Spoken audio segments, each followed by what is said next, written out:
Aujourd'hui, on va parler du set Lego 75401, le Jedi Interceptor d'Ahsoka, une boîte de 290 pièces commercialisée le 1er janvier 2025 dans la gamme Lego Star Wars pour la modique somme de 44,99€ qui représente une version en briques du vaisseau personnel d'une protagoniste de The Clone Wars.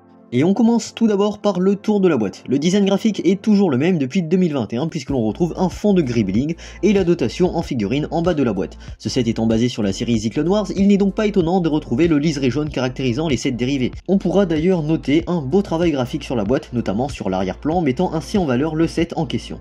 Au dos de la boîte, Lego a pour habitude de nous montrer les différentes fonctionnalités du playset pour ainsi découvrir ce qui nous attend. En déballant la boîte, on retrouve 3 sachets numérotés en papier, une notice et une grosse planche de stickers. Et voilà le set monté après 30 minutes de construction, l'expérience de montage était plutôt satisfaisante malgré les nombreux stickers à coller. Je vous propose de faire le tour des figurines fournies et on commence tout d'abord avec la figurine la plus intéressante du set, Ahsoka. En plus d'être inédite, la figurine est dotée de nouvelles tampographies qui sont particulièrement réussies, notamment sur le torse et les petites jambes articulées. La tête est elle aussi nouvelle avec une double expression de visage et la Padawan est accompagnée de son shoto de sabre laser vert. Ensuite on a droit à une nouvelle figurine de son maître Anakin Skywalker.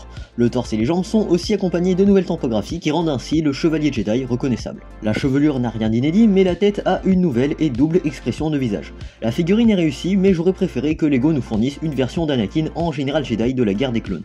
On termine enfin avec la figurine de R7A7, le droïde astromécano personnel d'Ahsoka qui fait office de copilote pour ce Jedi Interceptor.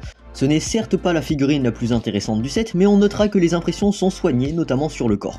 Un peu frustrant en revanche que le dos soit dépourvu de toute tampographie, d'autant plus que l'on paye 45€ pour ce set. Si on s'attarde sur le Jedi Interceptor, on a droit à un vaisseau bien réalisé et bien détaillé qui plaira aux plus nostalgiques de la série The Clone Wars. Le vaisseau reprend sans grande surprise la forme et l'échelle des précédents Jedi Interceptor. Les winglets en bout d'aile sont amovibles pour passer au mode attaque et les couleurs choisies rendent le vaisseau élégant, ce qui en fait un aussi bon jouet qu'un set d'exposition. La verrière est une nouvelle pièce et la tampographie est magnifique. Le cockpit peut ainsi s'ouvrir pour placer Ahsoka aux commandes du vaisseau. Un emplacement pour R7A7 est aussi disponible sur l'aile gauche et les canons à proximité des ailes sont factices mais des stud shooters sont présents en dessous du vaisseau pour rajouter une meilleure expérience de jouabilité. On notera l'emploi de beaucoup de nouvelles pièces sur ce set dont la plupart sont des slopes et des pièces triangulaires. L'arrière du vaisseau reste correct et on y retrouve des petits réacteurs. Le dessous du vaisseau n'est pas la partie la plus esthétique, néanmoins on peut y placer les sabres laser d'Ahsoka grâce aux clips de chaque côté. Je suis un peu déçu qu'il n'y ait pas de train d'atterrissage sur ce vaisseau, mais ça reste une petite subtilité que les moqueurs pourront rajouter sans problème.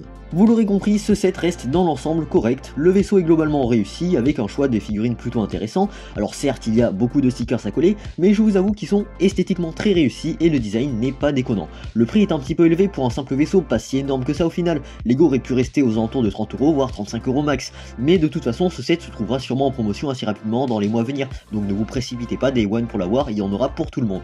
Moi si je l'ai pris Day One c'est avant tout pour vous en faire la review et vous dire ce que ça vaut vraiment, mais en soi il n'y a pas vraiment d'autre raison que ça de le prendre Day One. Et donc voilà, la vidéo touche à sa fin, j'espère qu'elle vous aura plu, n'hésitez pas à me partager votre avis concernant ce set en commentaire, si ce n'est pas encore fait n'hésitez pas à vous abonner à la chaîne YouTube et à liker la vidéo si elle vous a plu, et quant à moi je vous retrouve très vite pour de prochaines vidéos.